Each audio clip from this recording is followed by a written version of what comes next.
Welcome back. ఈసారి assembly సమావేశాలు hot గా ఒక విధంగా చెప్పాలంటే నీళ్లలో మంటలు పుట్టేటువంటి డిస్కషన్స్ ఉండేటువంటి అవకాశాలు కనిపిస్తున్నాయి.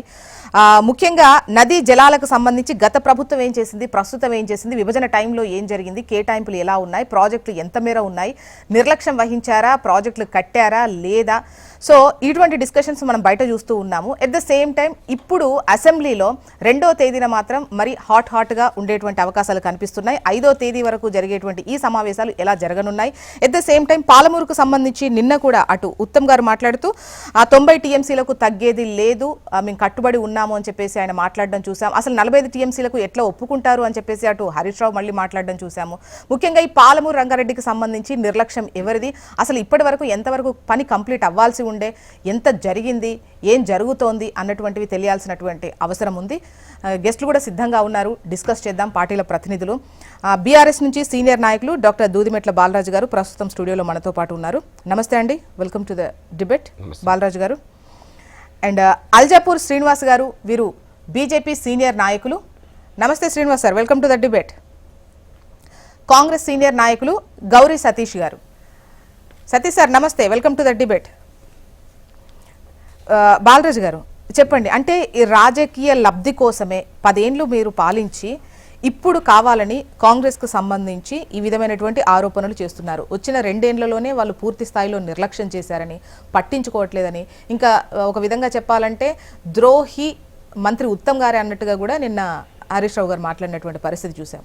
అసలు ఏంటి అంటే కాంగ్రెస్ అంటున్నట్టు ఇది రాజకీయ లబ్ధి కోసం చేస్తుందా, లేకపోతే ఇన్ని రోజులు గమ్మున ఉండి ఇప్పుడు ఎందుకు తెరపైకి వచ్చినట్టు, మీ హయాంలో ఎంత పని జరిగింది చెప్పండి అసలు. ముందుగా జ్యోత్స్న గారు, మీకు అదేవిధంగా HMTV ప్రేక్షకులకి, యాజమాన్యానికి, ప్యానెల్ పెద్దలకి నమస్కారం. ప్రధానంగా మేడం, ఈరోజు బీఆర్ఎస్ పార్టీగా 10 సంవత్సరాల అధికారంలో ఉన్నప్పుడు, అదేవిధంగా 10 సంవత్సరాల కంటే ముందు 2014 పూర్వం కాంగ్రెస్ పార్టీ అధికారంలో ఉంది. సుమారు 60-70 ఏళ్లలో సుమారు ఎక్కువ శాతం కాంగ్రెస్ పార్టీ పరిపాలన చేసింది. బీఆర్ఎస్ పార్టీగా మేము కాంగ్రెస్ పార్టీ ఎందుకు అన్యాయం చేసింది తెలంగాణకని మేము చెప్పగలుగుతున్నామంటే, 2006లో కాంగ్రెస్ పార్టీ అధికారంలో ఉన్నప్పుడు, రాజశేఖర రెడ్డి గారు ముఖ్యమంత్రి ఉన్నప్పుడు HNSS అంటే ఏంటంటే దాన్ని అంద్రినివా సుజల స్రవంతి స్కీమ్ ఏదైతే ఉందో 3850 క్యూసెక్ల నీరును 2006లో ప్రారంభించి పూర్తి చేసినారు దాన్ని. అదేవిధంగా మచ్చుమర్రి 3850 క్యూసెక్లది, ఇది 2006లో ప్రారంభించి వెంటనే పూర్తి చేసినారు. అదేవిధంగా వెలుగొండ సంబంధించింది 11500 క్యూసెక్ల స్కీము, అదేవిధంగా దీని అంటే 2006లో ప్రారంభించినారు. అదేవిధంగా పోతిరెడ్డి రెగ్యులేటర్ ఏదైతే ఉందో 44,000 క్యూసెక్ల నీరు సంబంధించి దాన్ని కొట్టుకపోవడం కోసం, ఏదైతే శ్రీశైలం వాటర్ని, బ్యాక్ వాటర్ ఏదైతే దోసుకోపోవడం కోసం 2006లో ప్రారంభించి వెంటనే పూర్తి చేశారు మేడం. కానీ తెలంగాణ సంబంధించినటువంటి ఏదైతే ఉందో కల్వకుర్తి ఎత్తిపోతల స్కీమ్ ఏదైతే ఉందో 2006లో ప్రారంభించారు మేడం. దీన్ని సుమారు 3200 క్యూసెక్ల వాటర్ని ఉపయోగించుకోవాలని చెప్పేసి దాన్ని మాత్రం 2006లో ప్రారంభించే తప్ప ఎవరు పూర్తి చేయలేదు మేడం. దాన్ని బీఆర్ఎస్ పార్టీగా అధికారంలోకి వచ్చిన తర్వాతకి, మేము అధికారంలోకి వచ్చిన తర్వాతకి ప్రధానంగా ఏదైతే కల్వకుర్తి ఏదైతే ఉందో 1984లో ప్రారంభమైనటువంటిది మేడం. 1984లో కల్వకుర్తి ఎత్తిపోతల ప్రారంభం అయితే వీళ్ళు ఇచ్చినటువంటి వాటర్ 13,000 ఎకరాలకు మాత్రమే ఇచ్చారు మేడం. తదనంతరం వీళ్ళు పెండింగ్గా ఉన్నటువంటి ఈ ప్రాజెక్ట్ని మీరు రన్నింగ్ చేసి సుమారు 1,42,000 ఎకరాల సాగుకు పెంచినాం. కాలువలు తోవడం కావచ్చు, మిగతా సంబంధించిన ఏదైతే పెండింగ్ సంబంధించిన పనులు పూర్తి చేసి. అదేవిధంగా మేడం నెట్టెంపాడు మేడం, ఇది 2005లో ప్రారంభించారు మేడం. 2005లో ప్రారంభించి దీన్ని పూర్తి చేయలేరు మేడం. కానీ బీఆర్ఎస్ పార్టీ అధికారంలోకి వాళ్ళు ఎప్పుడు నీరు ఎంత ఇచ్చారు మేడం? 2005లో ప్రారంభించిన ఈ ప్రాజెక్టు ద్వారా కాంగ్రెస్ పార్టీ అరకొర పనులు చేసి 2300 ఎకరాలకు నీరు ఇచ్చింది మేడం. కానీ బీఆర్ఎస్ పార్టీ అధికారంలోకి వచ్చిన తర్వాతకి పెండింగ్ పనులన్నీ కూడా రన్నింగ్ పనులుగా చేసి ఆ ప్రాజెక్టు పనులను కొంత పూర్తి చేసి 1,42,000 ఎకరాలకు నీరు అందించారు. బీమా సంబంధించి చెప్తా మేడం. బీమా సంబంధించి మేడం 2005లో ప్రారంభించారు మేడం. ఈ ప్రాజెక్ట్ని పూర్తి చేయలేరు మేడం. వీళ్ళు ఇచ్చి ఏం పూర్తి చేయకుండా 12,000 ఎకరాలకు ఇచ్చారు మేడం. మేము దీన్ని పూర్తి చేసి 1,58,000 ఎకరాలకు ఇచ్చాం మేడం. అదేవిధంగా మేడం ఏదైతే కోయల్ సాగర్ సంబంధించి 38,250 ఎకరాలకు, అదేవిధంగా తుమ్మిల్లా లిఫ్ట్ ఇరిగేషన్ స్కీమ్ అనే దాన్ని మేము ప్రారంభించినాం. దాన్ని స్థాపించి పునఃప్రారంభించేసి దాని ద్వారా 55,600 ఎకరాలు, ఇవన్నీ డాటా మేడం, ఇవన్నీ కూడా ఇరిగేషన్ శాఖ డాటా ద్వారా ఇచ్చిన మేడం. అదేవిధంగా జూరాల సంబంధించినటువంటి కాలువల ఆధునీకరణ ద్వారా మొత్తం 1,07,740 ఎకరాలకు, అదేవిధంగా మిషన్ కాకతీయ ద్వారా చెరువుల పునరు ఏదైతే ఉందో ఇక 45 టీఎంసీలు అంటురుగా మేడం. అయితే పాలమూరు రంగారెడ్డి సంబంధించి ఏదైతే మేము 90 టీఎంసీల వాటర్ కావాలని చెప్పేసి 246 జీవో ఇచ్చి ఏదైతే సిడబ్ల్యూస్కి సెంట్రల్ వాటర్ కమిషన్కి మేము అప్పచెప్పినామో దీన్ని ఇవాళ అంటే 45 టీఎంసీలు ఎక్కడంటే మైనర్ ఇరిగేషన్ ద్వారా వచ్చే టీఎంసీలు 45 టీఎంసీలు ఏదైతే చెరువులు కాలువలు ఈ చెరువుల ద్వారా నింపడం కోసం. అదేవిధంగా గోదావరిలో వాడుకుంటున్నటువంటి ఏదైతే ఆంధ్ర ప్రభుత్వం వాడుకుంటున్న వాటా ఏదైతే ఉందో దాన్ని 45 టీఎంసీలు వాడుకుంటారు కాబట్టి మాకు ఇక్కడ కృష్ణా జలాలు ఎక్కువ కావాలని చెప్పేసి ఆ 45 టీఎంసీలు ఈ 45 టీఎంసీలు కలిసి 90 టీఎంసీలు కావాలి పాలమూరు రంగారెడ్డికి అని చెప్పి ఆ 90 టీఎంసీలలో 60 టీఎంసీలు పాలమూరు రంగారెడ్డికి ఏదైతే మేము Narlapur reservoir, Vattem reservoir, Yedula reservoir, Uddandapur reservoir, KP Lakshadevapalli కాలువ రిజర్వాయర్ ఈడు వరకు 60 టీఎంసీలు వస్తాయి మేడం. ఏదైతే ఒట్టెం ఏదైతే మన ఏదుల దగ్గర ఉన్నటువంటి ద్వారా వచ్చే డిండికి వెళ్ళి అన్నప్పుడు డిండికి వెళ్ళిన తర్వాత ఎవరికి మన శివన్నగూడెం ప్రాజెక్టు కావచ్చు మిగతా సంబంధించి 4-5 ప్రాజెక్టు ఉంటాయి మేడం నల్గొండ జిల్లాకు సంబంధించి. ఈ విధంగా వీటికి 30 టీఎంసీలు అంటే రోజు 60 రోజులు మేము తవ్వినట్టయితే రోజు 2 టీఎంసీలు అన్నవి 120 టీఎంసీలు అవుతాయి. 30 టీఎంసీలు డిండికి పోయినట్టయితే ఇంకా 90 టీఎంసీలు పాలమూరుకు ఉపయోగపడతాయి అనమాట. ఏది ఆ 90 టీఎంసీలో 40 టీఎంసీలు మైనర్ ఇరిగేషన్ చెరువులు నింపడం కోసం, మిగతా 40 టీఎంసీలు మిగతా ఈ ప్రాజెక్ట్ అయితే మేము చెప్పినట్టు ప్రాజెక్ట్ని ఆ ప్రాజెక్టుకు ఉపయోగపడుతున్న ఆలోచన గతంలో 246 జీవో తీసుకొచ్చి కేసీఆర్ గారు ప్రభుత్వంలో చేసినట్టు అంశం మేడం. టోటల్గా డిపిఆర్ సంబంధించి టోటల్ 36,000 కోట్లు మేము కేటాయించినాం మేడం. 36,000లో 27,000 కోట్లు ఖర్చు పెట్టాం. ఖర్చు పెట్టి వీళ్ళు అంటున్న మాట ఏంది ఇరిగేషన్ శాఖ మంత్రి ఉన్నటువంటి ఉత్తమ్ కుమార్ గారు ఏంటంటే ఆల్రెడీ మీకు డిపిఆర్ వెనకకు పంపిరు 2023లోనే ఏప్రిల్ అని చెప్పేసి మాట్లాడుతున్నారు మేడం. ఏప్రిల్ 12 పంపలేరు మేడం. అది ఏప్రిల్ 12 మాకు ఎప్పుడైతే పంపినని చెప్పేసి డిపిఆర్ వెనకమని కేంద్రం చెప్పగానే వెంటనే సిడబ్ల్యూసీతో మాట్లాడి ఆ రోజు కేంద్ర మా యొక్క రాష్ట్ర ఇరిగేషన్ శాఖ కమిషనర్గా ముఖ్య కమిషనర్ ఉన్నటువంటి రజిత్ కుమార్ గారిని పంపి మళ్ళీ కేంద్రంతో సంప్రదింపులు జరిపి 7 సంబంధించినటువంటి ఆ పర్మిషన్ తీసుకొచ్చాం. 7 పర్మిషన్ తీసుకొచ్చాం. 7 పర్మిషన్ తీసుకొచ్చిన తర్వాతకి 2023 మేము సెప్టెంబర్లో మేడం ఆగస్టు ఆర్ సెప్టెంబర్లో మేము కేసీఆర్ గారి చేత నార్లాపూర్ పంపుకి స్విచ్ ఆన్ చేసినాం. ఆ రోజు స్విచ్ ఆన్ చేసాం. ఇప్పుడు పాలమూరు రంగారెడ్డికి ఎంత పర్సెంట్ అంటే 37,000 మీరు కేటాయింపు చేశారు, 27,000 రిలీజ్ అయ్యాయి, ఖర్చు పెట్టారు. ఎంత మేర పని కంప్లీట్ అయింది? 90% అయినాయి మేడం. కొన్ని కాలువలు ఆధునీకరింపజేస్తే ఇవాళ పనులు పూర్తయ్యాయి. మొత్తం టోటల్గా వాటర్ నింపుకునే అవకాశం ఉంది. ఇవాళ ఆల్రెడీ నార్లాపూర్ రిజర్వాయర్లో సుమారు 4 టీఎంసీల నీరు నిల్వ ఉంది. అందులో అంటే మీరు పంపులు ఆన్ చేసిన పనికి మీరు ఇలా డిసెంబర్లో మళ్ళీ ఏం చేసిర్రు సిడబ్ల్యూసీకి ఇల్లు సంబంధించి ఏమంటే పంపింది మీ డిపిఆర్ వెనక పంపుతుందని చెప్పేసి 2024 డిసెంబర్ 19వ తారీఖు రోజు అన్ని అనుమతులు తీసుకొచ్చిన తర్వాత అన్ని అంటే 2023 ఏప్రిల్లో వెనక్కి వస్తుంది అన్నటువంటి ఇన్ఫర్మేషన్ తోని మీరు ఏం చేశారు? ఎన్ని అనుమతులు కావాలి, ఇంకేవి పెండింగ్ లో ఉన్నాయి, సో అవన్నీ 7 అనుమతులు తీసుకొని వెళ్ళారు.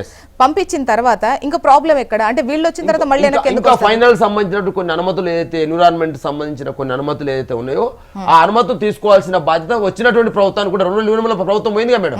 పోయిన తర్వాతకి 2024లో వీళ్ళు పంపిరు. మళ్ళీ సెంట్రల్ వాళ్ళు సిడబ్ల్యూసీ వాళ్ళు పంపినారు. ఇంకొన్ని పెండింగ్స్ ఉన్నాయి, మీరు చేసుకోవాల్సిన అవసరం ఉందంటే వీళ్ళు కనీసం ఆ డిపిఆర్ 2024 డిసెంబర్లో వస్తే వీళ్ళు ఎంత మేడం ఇవ్వాలి 2025 డిసెంబర్ వరకు కూడా వీళ్ళు కనీసం పట్టింపు లేని పరిస్థితి. ప్లస్ ఇంకోటి కూడా ఏమడిగినారు మరి మీరు చెరువులు నింపడం కోసం 45 టీఎంసీలు అడిగినారు అని చెప్పేసి ఓన్లీ 45 టీఎంసీలు ఫస్ట్ అయితే తీయండి తర్వాత అది ట్రిబ్యునల్ ఉందని చెప్పేసి మళ్ళీ లేఖ రాస్తారు మేడం. ఇలా ఉత్తమ్ కుమార్ గారు నేను ప్రెస్ మీట్ ఏమంటున్నారు లేదు 90 టీఎంసీలు ఉన్నమాట వాస్తవే, కానీ ఓన్లీ ఇప్పుడు మైనర్ ఇరిగేషన్కి ఏదైతే 45 టీఎంసీలు ఉన్నాయో చెరువులు నింపుకోవడం కోసం ఎందుకంటే రిజర్వాయర్లని మొత్తం పూర్తి కాలేదు కాబట్టి మరి ఈ సంవత్సరం మొత్తం పూర్తి చేసే పాలమూరు రంగారెడ్డి పూర్తి అయ్యేది కదా. రిజర్వాయర్ నింపుకోవడం ఉపయోగపడేది వాటర్ 45 టీఎంసీలు, మిగతా 40 టీఎంసీలు చెరువులు నింపుకోవడం ఉపయోగపడేది. కానీ ఇది పూర్తి చేయలేం కాబట్టి ఏమంటున్నారు ఓన్లీ 45 టీఎంసీలు ఇవ్వండి తర్వాత ట్రిబ్యునల్ చేయలేదు ఉందిగా 45 టీఎంసీలు అని చెప్పేసి వాళ్ళు మాట్లాడుతారు. ఏది గోదావరి జలాలను అదనంగా ఆంధ్రప్రదేశ్ వాడుకుంటున్నందుకు ఆ 40 టీఎంసీలు గోదావరిలో మీరు వాడుకుంటారు కాబట్టి కృష్ణా జిల్లాలో 40 టీఎంసీ తెలంగాణకు వచ్చే వాట తర్వాత చూసుకుందాం ట్రిబ్యునల్ తెలుసని చెప్పి ఉత్తమ్ మాట్లాడుతూ ఉన్నారు. ఇదేం చక్కదనం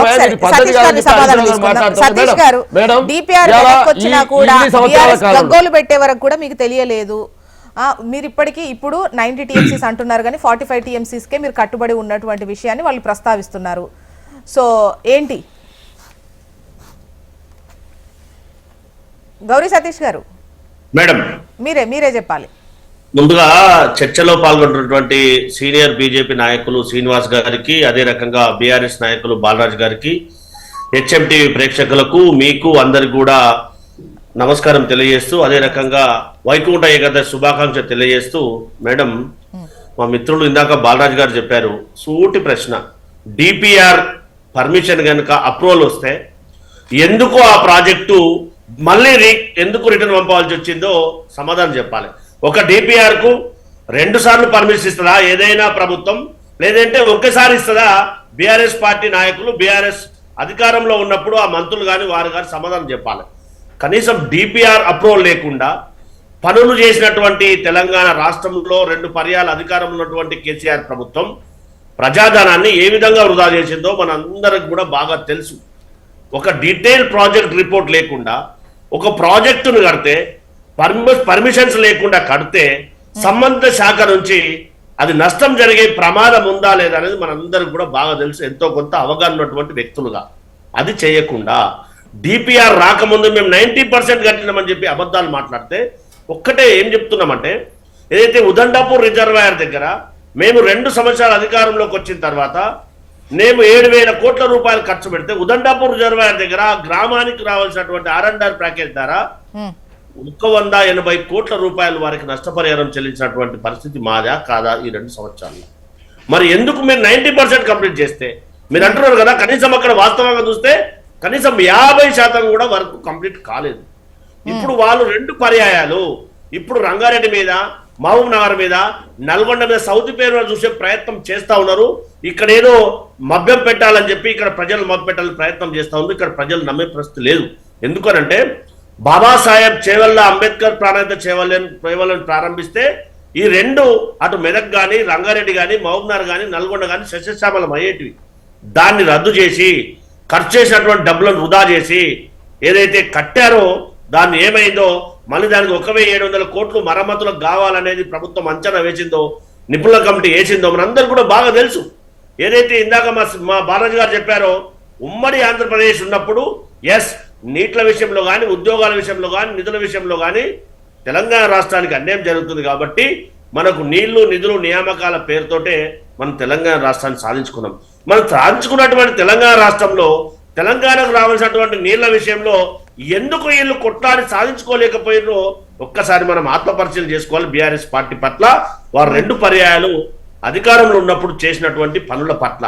అది చెప్పకుండా ఇప్పుడు మాట్లాడుతున్నట్టు అబద్ధాలు ఏవైతే ఉన్నాయో వారు సతీష్ గారు గతంలో అంటే 2023లో ఏప్రిల్లో ఏదైతే డిపిఆర్ కు సంబంధించి అభ్యంతరం చెప్పారో వెనక్కి వస్తుంది అన్న దాంతో వాళ్ళు కొన్ని అనుమతులు అవసరమైతే పంపారు. మళ్ళీ వాళ్ళకి అబ్జెక్షన్స్ వచ్చాయి. బట్ 1 ఇయర్ అయినా కూడా మీరు ఎందుకు మాట్లాడకుండా ఉన్నారు? ప్రతిపక్షం స్పందించి గగ్గోలు పెట్టే వరకు కూడా మీరు ఎందుకు దీనిపైన ఒక ముందుకు స్టెప్ వేయలేదు అని చెప్పేసి వాళ్ళ క్వశ్చన్. జోష్న మేడం గారు, ఏదైనా డిపిఆర్ ప్రాజెక్టు ప్రారంభించే కంటే ముందు వస్తుందా, లేకపోతే 90% కంప్లీట్ అయిన తర్వాత వస్తుందా అడుగుతారా ఎవరైనా కానీ? లాజికల్ ప్రశ్న కదా, సింపుల్. ఏ కామన్ మ్యాన్ అంటే కానీ తెలుస్తుంది కదా.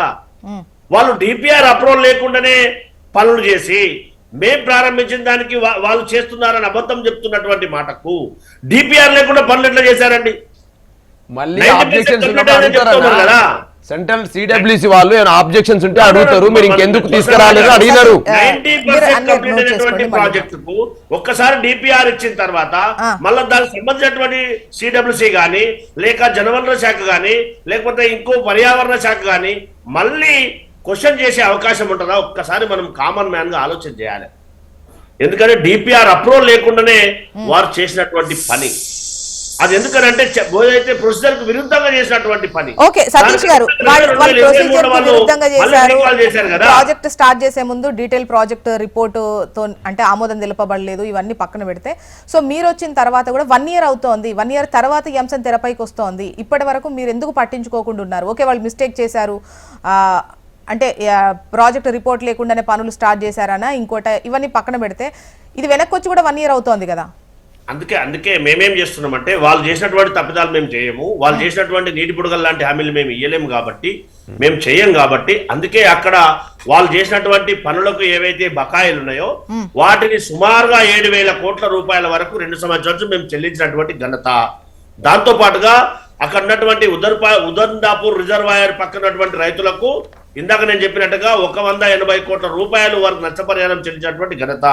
కేంద్ర ప్రభుత్వం ఏదైతే అబ్జెక్షన్ రైజ్ చేసిందో జలవనరుల శాఖ, వాటన్నిటి కూడా నివృత్తి చేయడానికి సంబంధిత శాఖ అధిపతులను స్పష్టంగా గౌరవ ముఖ్యమంత్రి గారు, గౌరవ ఇరిగేషన్ శాఖ మంత్రి గారు ఆదేశాలు జారీ చేయడం జరిగింది. మేము ఉన్నటువంటి కాల పరిమితిలో ఖచ్చితంగా అటు రంగారెడ్డి జిల్లాకు కానీ, మహబూబ్నగర్ జిల్లాకు కానీ, నల్గొండ జిల్లాకు కానీ ఈ ప్రాజెక్ట్ ద్వారా ప్రయోజనం జరిగే అవకాశం ఉంది కాబట్టి ఖచ్చితంగా కంప్లీట్ చేయాలని చిత్తశుద్ధితో మేము ఉన్నాం కదా. వాళ్ళు 2 పర్యాయాలు మర్చిపోయినారు. మర్చిపోయిన తర్వాత కూడా వాళ్ళు అధికారంలోకి వచ్చిన 2 సంవత్సరాల తర్వాత ఏం చేసిండ్రు, మేము అధికారంలోకి వచ్చిన తర్వాత 2 సంవత్సరాలు ఏం చేస్తున్నారు జనాలంతా చూస్తూ ఉన్నారు కదా. అది కాకుండా ప్రత్యక్షంగా కనిపించేది కాకుండా వాళ్ళు అబద్ధాలు మాట్లాడితే మనం ఏం చెప్పగలుగుతాం చెప్పండి. ఒక అబద్ధాన్ని పర్సెప్షన్ క్రియేట్ చేసి వాళ్ళు చేయట్లేదు అని చెప్పి అబద్ధం చెప్పే ప్రయత్నం చేసి జనాలు నమ్మే అవకాశం లేదు కదా. అందుకే మేమేం చెప్తున్నామంటే ఖచ్చితంగా పాలమూరు రంగారెడ్డికి సంబంధించినటువంటి అన్ని అనుమతులు వీలైనంత తొందరగా తీసుకోవడానికి ప్రజాప్రభుత్వం ప్రయత్నం చేస్తా ఉంది. దాంతో పాటుగా ఆ ప్రాజెక్టు సతీష్ గారు, ఈ 45 టీఎంసీలకు సంబంధించి మీరేమో 90 టీఎంసీలకు కట్టుబడి ఉన్నామంటున్నారు, కానీ 45 టీఎంసీలకు ఒప్పుకున్నట్టుగానే చెబుతున్నారు. అంటే ఏంటి అంటే ఈ తాత్కాలికంగా ఒప్పుకోవడమా? దీనికి సంబంధించి ఏంటి మీ సమాధానం? ముందుగా ఈ తెలంగాణ రాష్ట్రంలో నీటిని ఆంధ్ర ప్రాంతానికి తాకట్టు పెట్టినటువంటి గౌరవ మాజీ ముఖ్యమంత్రి కేసీఆర్ గారు మాకు బేసిజాలు లేవు, బేసిన్లు లేవు అని చెప్పి ఏదైతే కృష్ణానది పైన 500 టీఎంసీల పైచీలకు ఉమ్మడి ఆంధ్రప్రదేశ్లో నష్టం జరుగుతూ ఉంది, మన వాటాను దోసుకెళ్తుందని చెప్పి అప్పుడున్నటువంటి ఇంజనీర్లు కానీ మేధావులు కానీ అందరూ కూడా గగ్గోలు పెడితే గౌరవ పెద్ద ఆయన అధికారంలో వచ్చిన తర్వాత 299 టీఎంసీలు సరిపోతాయని చెప్పి ఇంటరీమ్ ఆర్డర్ వచ్చిన తర్వాత కూడా దాన్ని నిమ్మకు నీరెత్తినట్టు ఉన్నటువంటి పెద్దలు ఇప్పుడు ఉరి మాట్లాడితే ఇంతవరకు కరెక్ట్. దాంతో పాటుగా 45 టీఎంసీలు కాదు, మాకు రావాల్సింది కృష్ణానది పైన పాలమూరు రంగారెడ్డికి 90 టీఎంసీలు కావాలనేది స్పష్టంగా మా గౌరవ ఇరిగేషన్ శాఖ మంత్రి చెప్పినటువంటి ధర్మిల. అది మనకు స్పష్టంగా వివిధ పత్రికల్లో మీ దగ్గర కూడా ఉన్నటువంటి ఎవిడెన్స్. అది కాకుండా ఒక పేరా చదివి ఇంకో పేరా చదవకుండా ఏదైతే మభ్యపెట్టే ప్రయత్నం చేస్తుండ్రో ఈ సమాజం కానీ ప్రజలు కానీ విశ్వసించే అవకాశం. శ్రీనివాస్ గారి ఒపీనియన్ తీసుకుందామండి. శ్రీనివాస్ గారు, సార్ మీరేం చెప్తారు? ముఖ్యంగా ఈ పాలమూరు రంగారెడ్డికి సంబంధించి చూస్తున్నారు, ముఖ్యంగా డిపిఆర్లు వెనక్కి రావడం ఇవొకటి పక్కన పెడితే ముఖ్యంగా టీఎంసీల లొల్లైతే మనకు పెద్ద ఎత్తున కనిపిస్తున్నటువంటి క్రమంలో మీ అంచనా ప్రకారం పాలమూరు రంగారెడ్డి పనులు ఎంతవరకు అయినట్టు అనిపిస్తోంది? ఇంకా ఎంత జరగాల్సినటువంటి అవసరం ఉంది? ఏం అవసరం? లేదా ఈ ప్రాజెక్ట్ ఒకవేళ నిర్లక్ష్యానికే గురైంది అని అంటే ఎందుకు, దేనివల్ల, ఏంటని మీ అభిప్రాయం? ఫస్ట్ ఆఫ్ ఆల్ మీకు అందరికి కూడా నమస్కారం, ప్రేక్షకులకు నమస్కారం. జ్యోష్ణ గారు, ఈ యొక్క ఇంత ముఖ్యమైన అంశం మీద ఈ రాష్ట్రాన్ని ఆనాడు పాలించిన బీఆర్ఎస్ కావచ్చు, ఇప్పుడు పాలిస్తున్నట్టు కాంగ్రెస్ పార్టీ కావచ్చు, టోటల్ గా నిర్లక్ష్యం చేయడం కారణంగా ఇప్పటికి ఇవాళ అసెంబ్లీలో మాట్లాడడం, ఇవాళ డిబేట్లో అసెంబ్లీలో మాట్లాడడం జరుగుతూ ఉన్నది. అది పెద్ద 10,000 కోట్ల రూపాయలు ఖర్చు చేసి కంప్లీట్ చేయడం పెద్ద విషయం కాదు. బట్ బీఆర్ఎస్ ప్రభుత్వం అధికారం సర్వం తానే అనుకుని డ్యూ ప్రాసెస్ ఆఫ్ లా లేకుండా ప్రొసీజర్ మొత్తంగా కూడా పక్కన పెట్టేసి ఎవరైనా కానీ కన్స్ట్రక్షన్ మొదలు పెడతా ఉంటే పునాది తవ్వాలంటే ఫస్ట్ డిపిఆర్ ఆ ప్రాజెక్టు యొక్క ప్లాన్ అప్రూవల్ లేకుండా ఎవరైనా ఇల్లు కానీ ఇంకేదైనా కానీ కట్టడం అసాధ్యం. అది మంచిది కూడా కాదు, ఇల్లీగల్ అయితే. డిపిఆర్ అంటేనే అది డీటెయిల్ ప్రాజెక్ట్. దాని యొక్క అప్రూవల్ ఓకే అన్న తర్వాత, లేదంటే కరెక్షన్స్ అయ్యి మళ్ళీ వెనక్కు పంపిస్తే మళ్ళీ అది రివైజ్ చేసిన తర్వాత పంపిస్తే ఓకే అని వస్తే అప్పుడు పని చాలు చేయొచ్చు. మీరు 80-90% కంప్లీట్ అని చెప్తున్నారు. ఆ మొత్తంగా కూడా అప్రూవల్స్ లేకుండా, అనుమతులు లేకుండా పనులు చాలు చేసి ఎవరిని మీరు ఆదర్శం కావాలనుకుంటున్నారు 2 ప్రభుత్వాలు కూడాను. సో ఇది చాలా బాధాకరమైన విషయం. సర్కారే 10 మందికి చెప్పాల్సినటువంటి బాధ్యత ఉన్నటువంటి సర్కార్ రిపోర్ట్ అని అంటే మామూలుగా ప్రాజెక్ట్ కు సంబంధించి ఎలా వెళ్తుంది, ఎక్కడికి వెళ్తుంది, ఎన్ని టీఎంసీలు,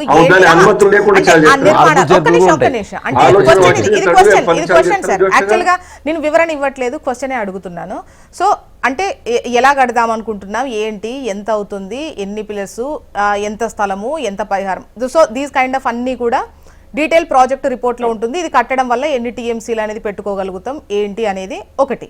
ఇది ఇచ్చిన తర్వాత ఓకే అని ఆమోద ముద్ర అవుతే గనక సో ఏవేవి అనుమతులు కావాలి, పర్యావరణ అనుమతులు కావాలా, ఇంకోట మధ్య మధ్యలో ఇవన్నీ కూడా ఇది లేదు ఇది లేదని ప్రతిసారి వాళ్ళు కాల్ చేస్తూనే ఉంటారు కదా, పిలుస్తూనే ఉంటారు కదా, పిలవరా?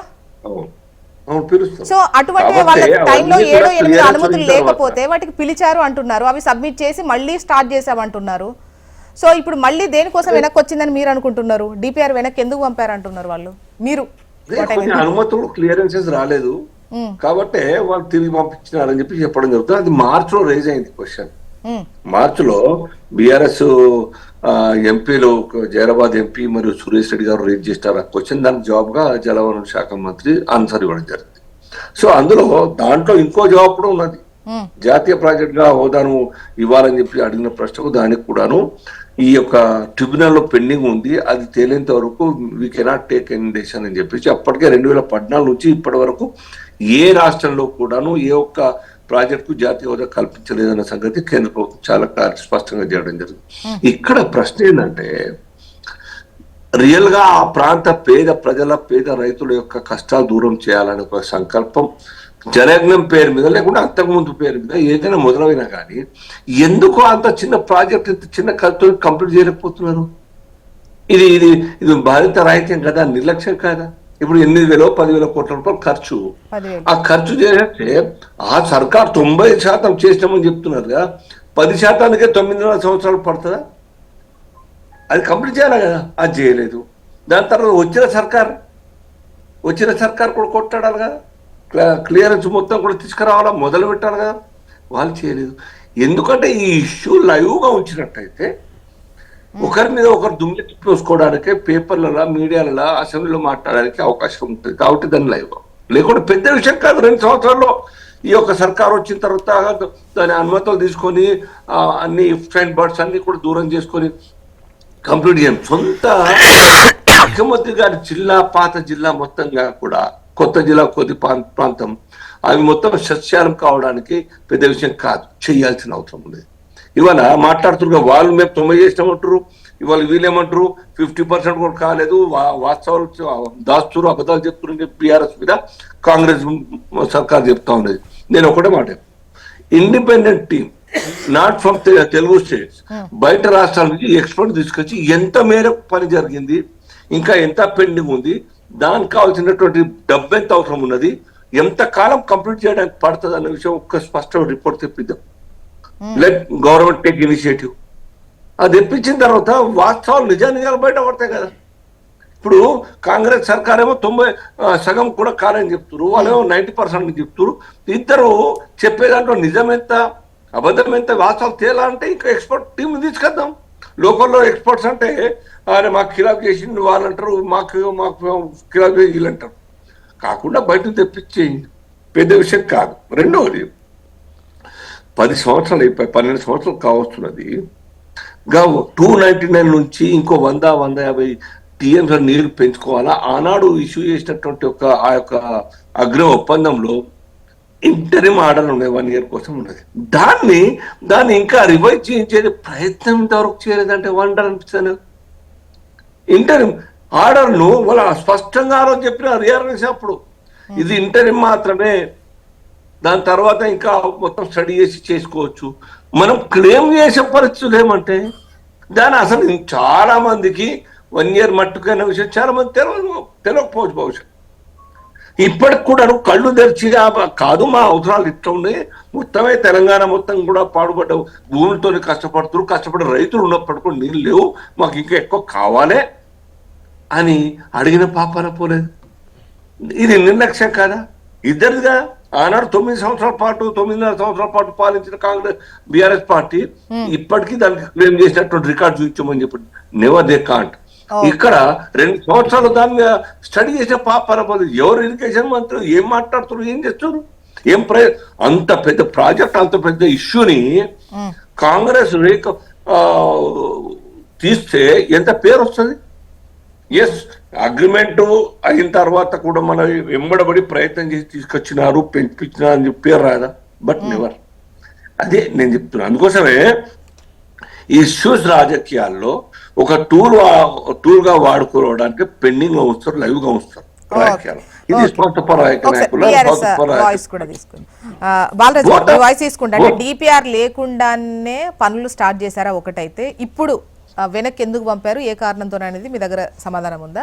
బాలరాజు గారు చెప్పండి. అంటే డిపిఆర్ లేకుండానే పనులు ప్రారంభించారా అనేది కాంగ్రెస్ నుంచి వచ్చిన క్వశ్చన్. అయితే 90% అయింది అని అంటే అంత పని కంప్లీట్ అయ్యేంత వరకు అనుమతులు లేకుండా డిపిఆర్ లేకుండా మరి అంత పర్సెంటేజ్ ఆఫ్ పనులు ఎట్లా అవుతాయి? మేడం ముందుగా ఇప్పుడు మన కూర్చున్న మిత్రులకు మేము చెప్పేది అదేవిధంగా తెలుగు రాష్ట్రాల ప్రజలకు తెలుగు ప్రజలకు చెప్పేది తెలంగాణ ప్రజలకు చెప్పేది ఏంటంటే డిపిఆర్ అనేది డీటెయిల్ ప్రాజెక్ట్ రిపోర్ట్. ఒక ప్రాజెక్ట్ కడుతున్నప్పుడు మీరు ఇంతకుముందు ఏదైతే చెప్పినారో ఆ డీటెయిల్ ప్రాజెక్ట్ రిపోర్ట్లో ఏ రిజర్వాయర్లు వస్తాయి, ఎన్ని టీఎంసీల సామర్థ్యం ఉంటుంది, ఎప్పటి వరకు కట్టగలుగుతారు, మీరు ఏంది దీనికి ఉన్నటువంటి ప్రాజెక్ట్ సంబంధించిన ఎస్టిమేషన్ ఏంటి, ఎకనామిక్ ఎస్టిమేషన్ ఏంటి అన్నీ కూడా తెలియజేస్తారు. అదే క్రమంలో మేడం మనం ఒక ఇల్లు కట్టుకుంటాం, మున్సిపల్తోనే అప్లై చేసుకుంటాం, ఒక 4 ఫ్లోర్లు అడుక్కుంటాం. 4 ఫ్లోర్ తర్వాత ఇంకొక ఫ్లోర్ కట్టాలని ఆలోచన వస్తుంది. అప్పుడు మున్సిపల్ వాళ్ళు వస్తారు, ఏంటంటే మీరు 4 తీసుకురా, ఇంకోటి సబ్మిట్ చేస్తాం సార్ అని చెప్తాం. డిపిఆర్డీ ఇచ్చినటువంటి దానికంటే డెఫినెట్ కూడా కట్టుకునే సందర్భంలో మీరు పర్మిషన్ తీసుకుంటలేరు ఏందని చెప్పేసి కేంద్రం మనల్ని అడిగినప్పుడు, సిడబ్ల్యూసీ అడిగినప్పుడు పర్మిషన్ అన్నీ తీసుకుంటామని చెప్పేసి కేంద్ర విద్యుత్ ప్రాధికార సంస్థ ద్వారా ఒక పర్మిషన్ తీసుకున్నాం. Central soil and material and research station ద్వారా పర్మిషన్ తీసుకున్నాం. కేంద్ర గిరిజన మంత్రిత్వ శాఖ నుంచి పర్మిషన్ తీసుకున్నాం. కేంద్ర జల బోర్డు నుంచి పర్మిషన్ తీసుకున్నాం. కేంద్ర పర్యావరణ శాఖ నుంచి అనుమతి తీసుకున్నాం. ఇంకా కొన్ని అనుమతులు ఏవైతున్నాయో మాకు అప్పటికి 2023 ఏదైతే స్విచ్ ఆన్ చేసిన తర్వాతకి, ఏదైతే నార్లాపూర్ రిజర్వాయర్ సంబంధించినటువంటి స్విచ్ ఆన్ చేసిన తర్వాత 2023లో మేము సెప్టెంబర్ ఆర్ ఆగస్టులో ఓపెన్ చేసిన తర్వాతకి అప్పుడు గవర్నమెంట్ వెళ్ళిపోయింది. డిసెంబర్లో మా గవర్నమెంట్ పోయింది. తర్వాతకి ఏం చేయాల్సి ఉందో కేంద్ర ఈ ప్రభుత్వము వెంటనే మిగతా అనుమతులు కూడా తీసుకొని ఈ పనులు కొనసాగించాల్సి ఉండే. కానీ ఏం చేసిండు రేవంత్ రెడ్డి గారు, కేసీఆర్ పనులు చేసినటువంటి మీరెందుకు ఓపెన్ చేసుకుంటా అని చెప్పేసి జనవరి 1వ తారీఖు రోజు బీఆర్ఎస్ పార్టీ సర్కారుపై కక్షతోటి కేసీఆర్ ఆనవాళ్లు చేర్పాలనే కుతంత్రంతో అధికారం చేపట్టిన నెలలోపే 2024 జనవరి 1న 5,600 కోట్ల రూపాయల పాలమూరు ఉమ్మడి రంగారెడ్డి జిల్లా పరిధిలోని 8 లక్షల ఎకరాలకు నీరు అందించేటువంటి ఈ ప్రాజెక్టు నిర్మాణం సంబంధించిన టెండర్లను రేవంత్ రెడ్డి ప్రభుత్వం రద్దు చేసింది మేడం. రద్దు చేసింది. టెండర్లు ఎవరైతే మీకు కాంట్రాక్ట్ ఇచ్చినాం కదా, ఆ టెండర్ 5,600 కోట్ల రూపాయల టెండర్ రద్దు చేసిరు. 8వ తారీఖు జనవరి 1, 2024 అంటే ప్రభుత్వం ఏర్పడ్డ 20 రోజులలోనే రద్దు చేసిరు. రద్దు చేసి ఎట కొనసాగిస్తారు? ఇక రద్దు చేసి పన్ను కొనసాగించలేరు. టెండర్ రద్దు అయినాక ఎట కొనసాగిస్తారు? కారణం ఏంటి? కేసీఆర్ ఆనవాళ్ళు తూడిపేయాలి. కేసీఆర్ ఆనవాళ్ళు తూడిపేయాలని చెప్పేసి ఈయనే మాట్లాడతాడు. కేసీఆర్ ఆనవాళ్ళు ఉన్నటువంటిది యాదగిరిగుట్ట పోయి పోయేస్తాడు. కేసీఆర్ ఆనవాళ్ళు తూడేయాలని రేవంత్ రెడ్డి గారు అంటారు. కేసీఆర్ ఆనవాళ్ళ సెక్రటరీ పోయి కూర్చొని పరిపాలన చేస్తాడు. నేనేమంటాడు సతీష్ గారు, తీయగా కబుర్లు చెప్పడం కాదు.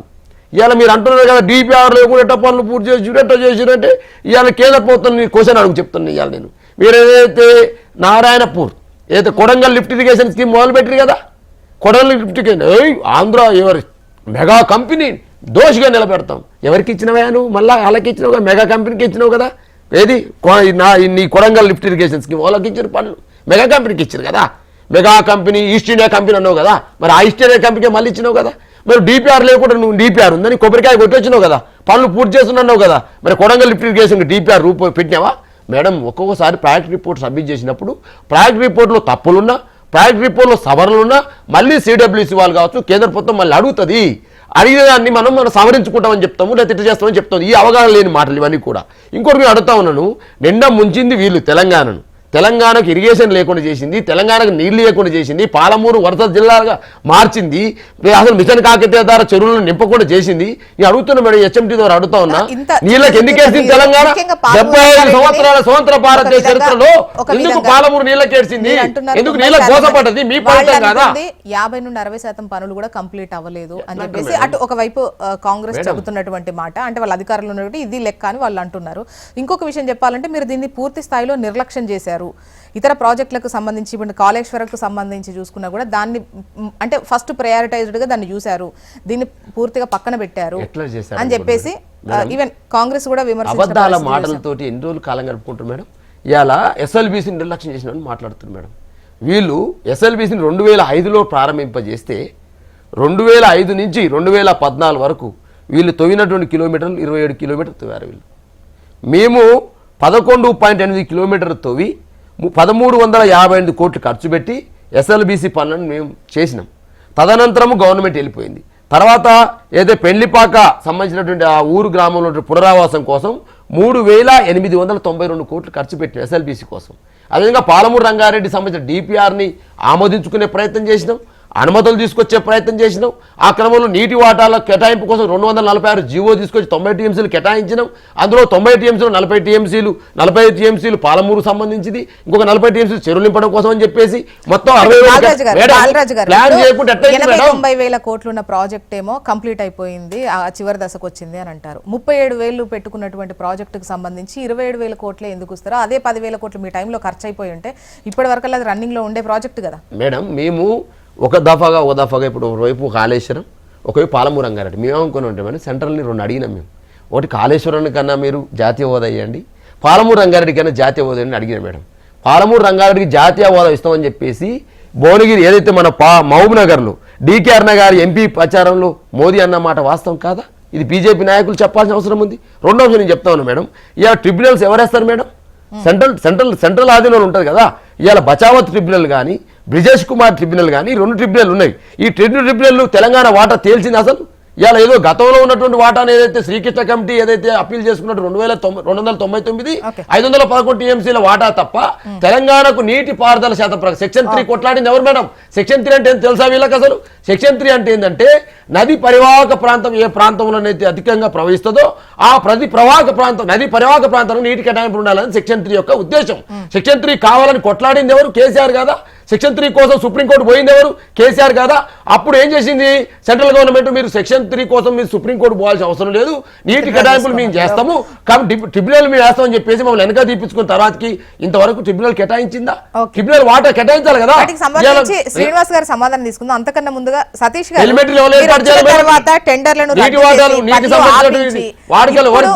గత ప్రభుత్వం అనేది వాళ్ళ క్వశ్చన్.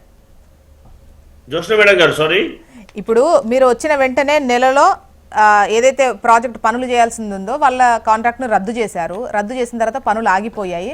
సో మీరు ఆ పనులు ఆపిన దానికి గత ప్రభుత్వ నిర్లక్ష్యం అనడం కరెక్టా అనేది బీఆర్ఎస్ క్వశ్చన్. గత ప్రభుత్వ నిర్లక్ష్యమా కాదా అనేది చాలా స్పష్టంగా కనిపిస్తున్నటువంటి పరిస్థితి. దక్షిణ తెలంగాణను నిర్లక్ష్యానికి బీఆర్ఎస్ పార్టీ గురి చేసిందా లేదా అనేది ప్రత్యక్షంగా ఇక్కడ ఉన్నటువంటి వారికి అది ప్రత్యక్షంగా కనిపిస్తున్నట్టు మేము ఫేస్ చేస్తున్నటువంటి పరిస్థితి. ఎందుకోనంటే మహబూబ్ నగర్ జిల్లాలో ఏ ఒక్క నియోజకవర్గానికన్నా 2 పర్యాయాలు వాళ్ళ అధికారంలోకి వచ్చిన తర్వాత ఒక కాలువ దోవి పలానా మండలానికి, పలానా గ్రామానికి, పలానా నియోజకవర్గంలో మేము వాటర్ ఇచ్చామని చెప్పమని చెప్పండి. వారు స్వయంగా తవ్విన కాలువ ఏదైనా ఉందా చెప్పమని చెప్పండి. ఇందాక వారు చెప్పినటువంటి మాటలు సత్యదూరమైనటువంటి మాటలు. దాంతో పాటుగా మేము గతంలో వారు చేసినటువంటి ఏదైతే అప్పులు తెచ్చారో 11% ఇంట్రెస్ట్ తెచ్చి అదే ప్రాజెక్టుకు మేము దాన్ని రీస్ట్రక్చర్ చేసి 7% ఇంట్రెస్ట్ తెచ్చి దాన్ని కన్స్ట్రక్షన్ కు మళ్ళీ రీకాల్ చేయడం అనేది జరిగింది టెండర్. ఎందుకనంటే ఆర్థిక భారం ఎవరైనా కామన్ మ్యాన్ మనమైనా కానీ ఎవరమైనా కానీ ఎవరైతే ఇంట్రెస్ట్ తక్కువ ఇస్తారో వారి దగ్గర తీసుకొని పనులు చేయాలి, వ్యవహారాన్ని చేయాలని చెప్పి ఆలోచన చేస్తారు. గౌరవ పెద్ద ఆయన కానీ గౌరవ సంబంధిత శాఖ మంత్రులు కానీ దాన్ని ఎక్కడ కూడా లెక్క చేయలేదు. ఎందుకంటే ఆ భారం ప్రజల మీద కదా పడేది. అది ఆలోచించకుండా ఆ ఫైనాన్షియల్ డిసిప్లిన్ లేకుండా చేసినటువంటి ఘనత వారిదా కాదా? మరి ఇలాంటి ప్రత్యక్షమైనటువంటి ఉదాహరణలు మన కళ్ళకు కనిపిస్తున్నా కూడా బీఆర్ఎస్ పెద్దలకు కనిపిస్తలేవంటే మనం ఏం చేస్తాం? పచ్చకామర్లు అయిపోయినందుకు లోకం అంతా పచ్చగా కనిపిస్తుందంట. మరి వారి విజ్ఞతగా వదిలేస్తా ఉన్నాం. ఎందుకనంటే వారు ఏదైతే చెప్తా ఉన్నారో పాలమూరు, రంగారెడ్డి, మెదక్, నల్గొండ ప్రజలు స్పష్టంగా చూస్తా ఉన్నారు కదా. వారికి కట్టవలసినటువంటి ప్రాజెక్ట్ ఇచ్చినటువంటి హామీలు ఇక్కడ కూర్చేసుకొని కూర్చొని కడుతున్నటువంటి ప్రాజెక్టులు కానీ మిగతా ప్రాజెక్టులు కానీ 2 పర్యాయాలు అధికారంలో ఉండి ఎందుకు పూర్తి చేయలేదు, ఎందుకు నిరందించలేదు? ఇవి చెప్పకుండా కనీసం అప్రూవల్స్ కూడా తీసుకోకుండా పనులు చేసినామని చెప్పుకుంటున్నామంటే ప్రధాన విమర్శ ఏంటి అంటే గత ప్రభుత్వం ఏవైతే ప్రాజెక్టులు మొదలు పెట్టిందో లేదా కొన్ని ఇన్కంప్లీట్గా ఉంటాయి కదా, సో వాటిని నెక్స్ట్ వచ్చిన ప్రభుత్వం ఖచ్చితంగా అవి కంటిన్యూ చేయాల్సినటువంటి అవసరం ఉంటుంది. మళ్ళీ మొదటి నుంచి చేయడం అంటే అది మళ్ళీ మొదటికే వచ్చేటువంటి ప్రమాదం ఉంటుంది. సో అలా కంటిన్యూ చేస్తే గనక వాళ్ళ హయాంలో దాన్ని ప్రయారిటైజ్డ్గా ఉన్నారు కాబట్టి పేరెక్కడ వాళ్ళకు వస్తుందో అన్న ఉద్దేశంతో మీరు పనులు ఆపి అవి చెయ్యకుండా, సో గత ప్రభుత్వ నిర్లక్ష్యం అందుకే చెయ్యలేదు, ఈ అనుమతులు లేవు, అవి లేవు అంటే ఏవైనా అనుమతుల కోసం మళ్ళీ వెనక్కి వచ్చింది అని అంటే దాని గురించి ఫైట్ చేయాల్సింది పోయి చెయ్యకుండా ఉంచి గత ప్రభుత్వ నిర్లక్ష్యం అని నెట్టే ప్రయత్నం చేస్తున్నారు అనేది బీఆర్ఎస్ వాదన. అది పూర్తిగా అసంబద్ధమైనటువంటి వాదన. ఖచ్చితంగా ప్రజలకు ఉపయోగపడే ప్రాజెక్టులు ఏవైతే ఉన్నాయో వాటిని ఖచ్చితంగా ప్రయారిటీగా తీసుకొని మనమందరం కూడా ఒక్కసారి లైవ్ ఎగ్జాంపుల్ చెప్తాను. ఏదైతే కూలేశ్వరం కట్టినటువంటి పెద్దలు మాజీ ముఖ్యమంత్రి గారు అక్కడ రిపేర్ కోసము 1,700 కోట్ల రూపాయలు దీని అంచనా అవుతుందని చెప్పి ఎక్కడైతే నిష్ణాతులు కానీ దాంతోపాటు కమిషన్ కానీ చూపించినటువంటి సూచన మేరకు నిధులు కేటాయించినటువంటి ఘనత మాదా కాదా? అదే రకంగా కక్ష సాధింపు కావాలి ఇంకో తీరు అనుకుంటే ఎందుకు నిధులు కేటాయిస్తాం, ఎందుకు దాన్ని రిపేర్ చేపిస్తుంది కాదు కదా. ప్రజల ప్రయోజనం కోసం ప్రజాధనంతో నిర్మించినటువంటి ప్రాజెక్టులను నిర్మాణం చేయడం కోసం రాజకీయం కంటే రాష్ట్ర అభివృద్ధి మా ఆకాంక్ష కాబట్టి ప్రధానమైనటువంటి ఎజెండా కాబట్టి ఖచ్చితంగా ప్రభుత్వము ప్రజలకు ఉపయోగపడే ప్రతి ప్రాజెక్టును టాప్ ప్రయారిటీ కింద తీసుకొని వాటిని కంప్లీట్ చేయడానికి శుద్ధశుద్ధితో ప్రయత్నం చేస్తూ ఉంది. ఆర్థికంగా దాన్ని చక్కదిద్దుకుంటూ ఆర్థికంగా వెసులుబాటును కల్పించుకుంటూ ఒకటొక్కటిగా కంప్లీట్ చేయాలనేదే ప్రభుత్వం యొక్క ముఖ్య ఉద్దేశము. అంతేగాని వారి ఆనవాళ్ళు వీరి ఆనవాళ్ళు ఎవరి ఆనవాళ్ళు అవసరం లేదు. తెలంగాణ ప్రజల యొక్క ఆనవాళ్ళు ముఖ్యం తప్పితే ఎవరి ఇండివిజువల్ గా ఆనవాళ్ళు ఉంటాయి అనేది మనం అందరం కూడా ఆలోచన చేయాలి. ప్రజాస్వామ్యంలో ఉన్నప్పుడు అధికారంలోకి వచ్చినప్పుడు వారి వారి అవకాశాన్ని బట్టి వారు శిలాఫలకాలు వేస్తారు తప్పితే ఎవరి ఆనవాళ్ళు ఎవరికి శాశ్వతం కాదనేది కూడా గుర్తుపెట్టుకోవాల్సినటువంటి అంశం. అది మర్చిపోయి ఏదో మాట్లాడితే ఈ సమాజం యాక్సెప్ట్ చేస్తుంటే ఎవరు కూడా యాక్సెప్ట్ చేసే పరిస్థితి ఉండదనేది కూడా ఇప్పుడు ఈ పాలమూరు రంగారెడ్డికి సంబంధించి మీరు ఎంత ఖర్చు పెట్టుకున్నారు, ఏం చేశారంటే మీరు వచ్చిన తర్వాత జరిగిన పనులు ఒకటి టెండర్ రద్దు తర్వాత ఆ తర్వాత జరిగినటువంటి ప్రాసెస్ మా పరిధిలోకి అంటే ఇంకా తెలియట్లేదు మాకు. సో దానికి సంబంధించి వివరించే ప్రయత్నం చేస్తారా? ఇప్పటి వరకు 7,000 కోట్ల రూపాయలను పాలమూరు రంగారెడ్డి ప్రాజెక్టు ఖర్చు పెట్టడం జరిగింది. దాంతో పాటు ఉదండాపూర్ రిజర్వాయర్ కు 180 కోట్లు ఇందాక నేను చెప్పినట్టుగా ఎవరైతే R&R ప్యాకేజ్ ద్వారా ఆ గ్రామస్తులకు చెల్లించినటువంటి పరిస్థితి ప్రజాప్రభుత్వం వచ్చిన తర్వాత మరి 90% కంప్లీట్ చేస్తున్న చెప్పినటువంటి మాట ఎవరైతే మాట్లాడుతున్నారో కనీసం రిజర్వాయర్ కట్టుతున్నటువంటి ప్రాంతంలో ఎట్లాగో మలన్ సాగర్ లా ప్రజలకు ఇయ్యలేరు, వాళ్ళు ఏ విధంగా మనం ప్రత్యక్షంగా చూస్తాం. కానీ ఉదండాపూర్ రైతులు ఎవరైతే అన్నమా రామచంద్ర అని చెప్పి వారు ప్రాజెక్టు ప్రారంభించినప్పటి నుంచి అరుపులు అరుస్తా ఉన్నారో వారికి నష్టపరిహారం ఇవ్వవలసినటువంటి పరిస్థితి మీరు డిపిఆర్ లో పొందుపరచమని చెప్పి చెప్తున్నటువంటి మాటను నెరవేర్చవలసినటువంటి బాధ్యత ప్రభుత్వం పైన ఉంది కదా. వారికి కూడా నష్టపరిహారం చెల్లించిన ఘనత మాది కదా. దాంతో పాటు వారు చేసినటువంటి పనులకు మేము వారి బకాయిలు చెల్లిస్తూ ఫర్దర్ గా దాని టాప్ ప్రయారిటీ కింద మా కాల పరిమితి లోపల దాన్ని కంప్లీట్ చేయాలని చెప్పి గౌరవ ముఖ్యమంత్రి గారు, గౌరవ ఇరిగేషన్ శాఖ మంత్రి గారు, మంత్రిమండలి అంతా కూడా కృతజ్ఞతతో ఉంది. అందులో ఎలాంటి సందేహం లేదు. అటు పాలమూరు రంగారెడ్డి కానీ మిగతా ప్రాజెక్టులు కానీ టాప్ ప్రయారిటీ కింద తీసుకొని కంప్లీట్ చేయాలనేది ప్రజాప్రభుత్వం యొక్క ప్రధానమైనటువంటి ఎజెండా. అందులో ఎలాంటి అనుమానం లేదు. శ్రీనివాస్ గారు ట్రిబ్యునల్స్ ఉన్నవి కేంద్రం పరిధిలో, ట్రిబ్యునల్స్ వేయడం కావచ్చు, ట్రిబ్యునల్స్ తీసుకునే డెసిషన్స్ కావచ్చు, కేటాయింపులన్నీ కూడా ఏంటి ఎక్కడి వరకు వచ్చాయి? ఈ రెండు రాష్ట్రాలకు సంబంధించి ముఖ్యంగా ఈ కేటాయింపుల పైన ప్రాజెక్టుల పైన ఇది చల్లారకుండా ఉండేట్టుగానే కనిపిస్తోంది. ఏంటిది ఎప్పటికి తేలుతుంది? దీన్ని ఎప్పుడు ఫోకస్డ్గా చూస్తుంది కేంద్రం? దీని బాధ్యత కేంద్రాన్ని అండి. ట్రిబ్యునల్ కు సంబంధించిన అంశాలన్నీ కూడా ఇప్పుడు ఆ క్వశ్చన్ అడగద్దు అంటే కరెక్ట్ ఏం కాదేమో, ఎందుకంటే అడగండి నేను జవాబు చెప్తాను. నేనేం చెప్తున్నా జ్యోష్ణ గారు, ట్రిబ్యునల్ అన్నది ఒక అటానమస్ బాడీ, ఆ ఇష్యూస్ అడ్రస్ చేసేటువంటి ఒక బాడీ.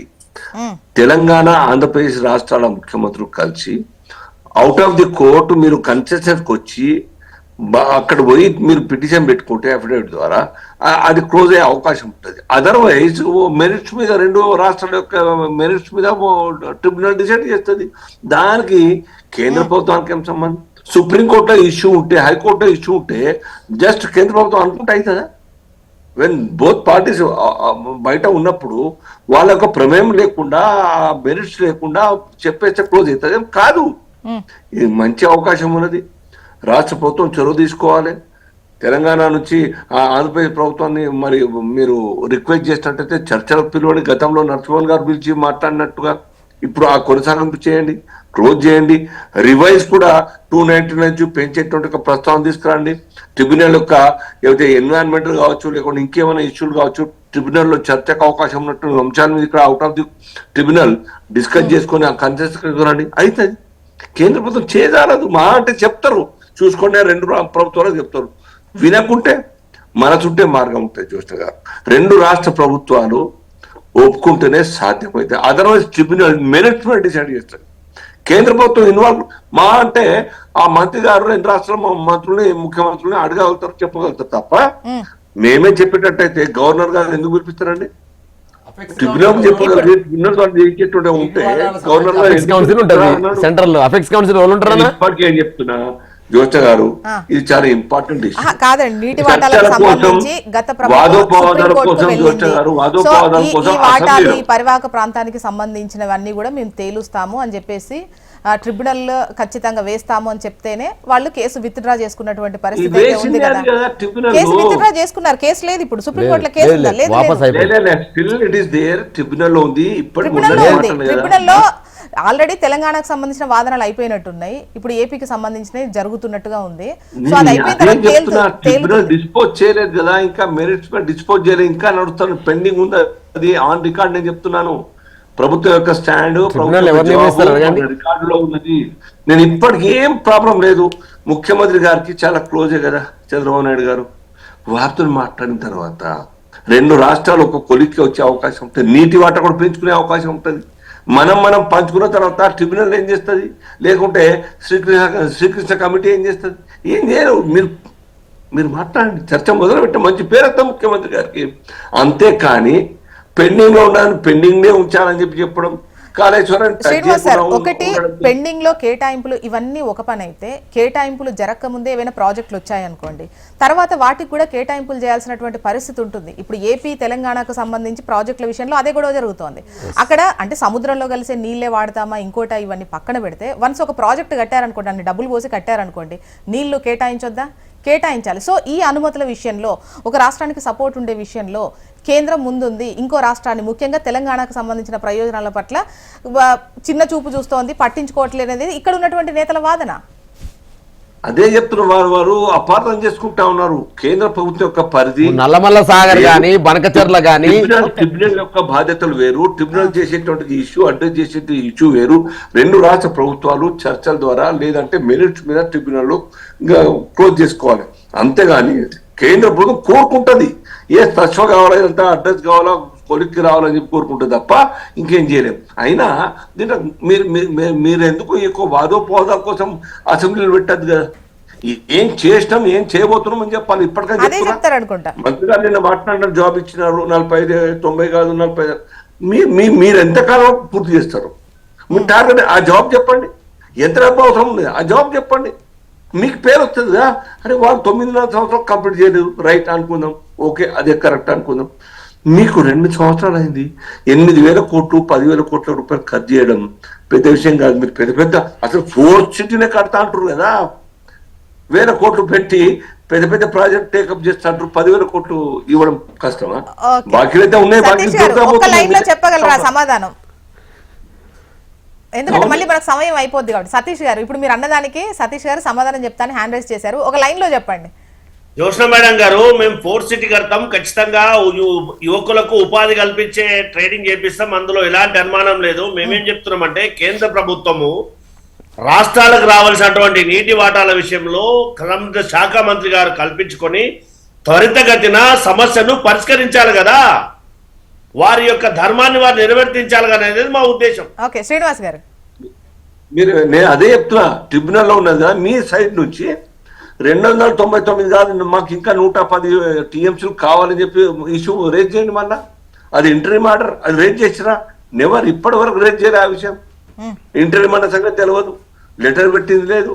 దాని తర్వాత దీని విషయంలో కూడా నేషనల్ ప్రాజెక్ట్ గా టేకప్ చేయడానికి ఆ ట్రిబ్యునల్ యొక్క పెండింగ్ ఇష్యూ ఉన్నది. ఆ 2 రాష్ట్రాలు ఏపీ తెలంగాణకు సంబంధించి నీటి వాటా పంపకాల గురించి మీరు చొరవ ఎక్కడ తీసుకున్నారు? ముఖ్యంగా పర్టికులర్ గా ఈ ప్రాజెక్టుకు సంబంధించి ఇప్పుడు జరగబోయే అసెంబ్లీ సెషన్ లో డెఫినెట్ గా అంటే ఎప్పుడు అంటే ప్రజలకు కూడా అర్థమయ్యే విధంగా నేతలు మాట్లాడుకుంటారు, ఆ ప్రజెంటేషన్ ఉంటుందని ఎక్స్పెక్ట్ చేస్తున్నాం. అంటే ఎప్పుడు స్టార్ట్ అయింది, ఎవరెంత ఖర్చు పెట్టారు, ఎన్ని అనుమతులు వచ్చాయి, ఇంకా ఎన్ని రావాల్సి ఉంది, ఎంత పని జరగాల్సి ఉంది, సో ఈ పనంతా కంప్లీట్ అయితే ఈ ప్రాజెక్టుతోని ఎంత మేర ప్రయోజనం కలుగుతుంది రైతాంగానికి అనేది మాట్లాడుకోవాల్సినటువంటి అవసరం ఆ తర్వాత ఉంది. ఆ తర్వాత మళ్ళీ మనం డిస్కస్ చేద్దాం. ఆ తర్వాత ఇంకా ప్రాజెక్ట్ మిగిలినటువంటి దాన్ని ఎంతలోగా కంప్లీట్ చేస్తారు అని వాళ్ళు కూడా ఒక హామీ ఇచ్చేటువంటి ప్రయత్నం అయితే అసెంబ్లీ సెషన్ లో ఉంటుందని నేను అనుకుంటున్నా. చూద్దాం, మళ్ళీ డిస్కస్ చేద్దాం. And thank you so much అండి డిస్కషన్ లో పాల్గొన్నందుకు. బాలరాజు గారు, శ్రీనివాస్ గారు, సతీష్ గారు, థ్యాంక్ యూ సో మచ్ అండి. ఇది వాళ్ళ న్యూస్ అనాలిసిస్. చూస్తూనే ఉండండి హెచ్ఎం టీవీ. వార్త ఆగదు, నిజం దాగదు.